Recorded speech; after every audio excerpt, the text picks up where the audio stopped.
seashells by the seashore. Sally sells seashells by the seashore. Oh, hello.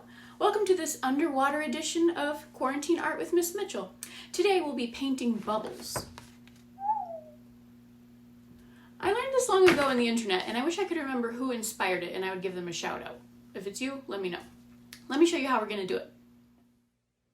For this project, you'll need a piece of paper, a pencil, a few different round objects to trace for different size bubbles all over your page, or a protractor if you want to get really fancy. You'll need some paints, a cup of water for your brush, and the tiniest paintbrush you can find. Now, you don't have to use black or even a dark colored piece of paper. If all you have is white, that's okay. You'll just need to choose a different color other than white to outline your bubbles, maybe a light blue. You also don't have to use the same color paints as me. If you have something else, that's fine, you can use that.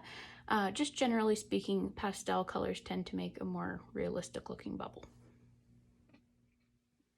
Okay, my first step is going to be to trace my round objects all over my page to show that some of the bubbles are in the front, some are in the back, some are bigger, some are smaller. Just mix it up, make it a little more visually interesting. As many as you want. And then from there you can outline your bubbles with your first color. Now notice I'm getting all the extra water off my brush, and then when I come over here to paint, I'm just gonna dip the very end of my brush in my paint. I'm not even getting it all on the hairy part, just the very end. And then when I come over here to paint, if I push my brush down all the way against the page, it makes a pretty thick line. I want to have the daintiest line possible, so when I bring my brush over here, I'm not going to push down all the way. I'm just going to barely let my paintbrush touch the paper. I'm going to take my time, go nice and slow. Oh yeah, dainty. That's a good bubble line. So maybe on a scratch piece of paper, you can practice that move a little bit and figure out the perfect line for you. I'm going to dip just the very end. I'm going to take my time, be very gentle. Carefully outline my bubble, go right over that pencil line you just made. You can go ahead and do this to all the bubbles on your page. All right, when you're finished outlining all of your bubbles, you're going to rinse out your brush, drag off the extra water, and we're going to switch colors. You're going to choose whichever color you want for the top and the bottom shiny reflection on your bubble. Right here and right here. I'm going to choose, I'll stick to my original creation and do some pink. Same thing, I'm not getting too much paint on my brush. I can always add more, but I can't take it off, right? And you're going to just paint a long line right inside the edge, and then a smaller line and a smaller line and a smaller line as you go towards the center. It's going to make kind of a little triangle on the top of your bubble. And then you're going to do the same thing on the bottom. Let me darken that a little bit for you. Do the same thing on the bottom, a longer line here, and then smaller and smaller and smaller and smaller and smaller. Don't go all the way to the middle, just a little reflection there on the edge of your bubble. Okay, you're going to rinse out your brush and then choose a color for the side reflection right here and here. I'll choose a blue. Same thing, a longer line to start and then go smaller and smaller and smaller and smaller towards the center. And notice these aren't touching. I'm going to use my yellow there in between.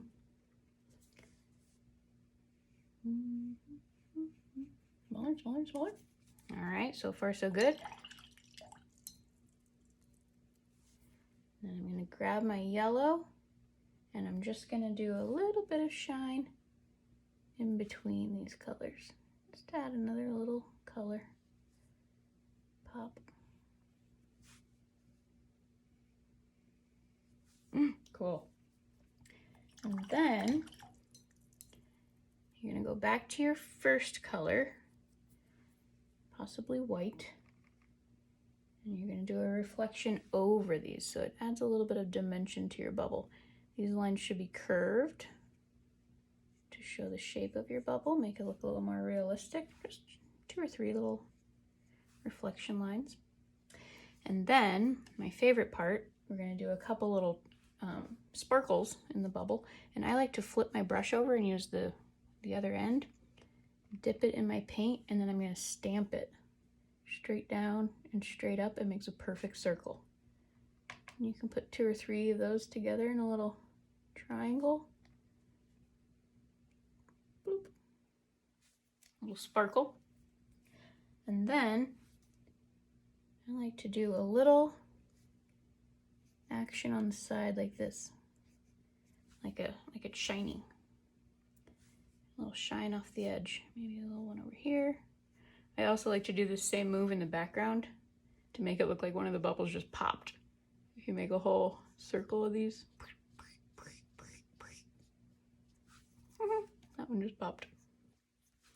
All right, you can follow those same moves on all your other bubbles. Remember, you're going to do the top and the bottom first, then the side and the side. You're going to connect those with your third color.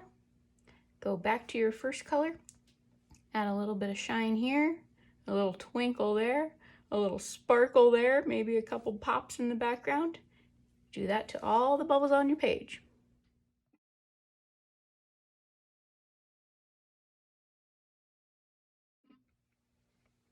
Wow, I love it. Such a nice little pop of color and so simple to make a realistic finished product. So cool. Now that you did a whole page of mastering painting bubbles, in the future you could always combine this with something else, like draw a little can of soda pop under here that the bubbles are coming out, or add a rubber ducky. The possibilities are endless. Well, there you have it. We mermaid it through another fantastic art project. That means it's time for the joke of the day. What did the ocean say to the mermaid? Nothing. It just waved.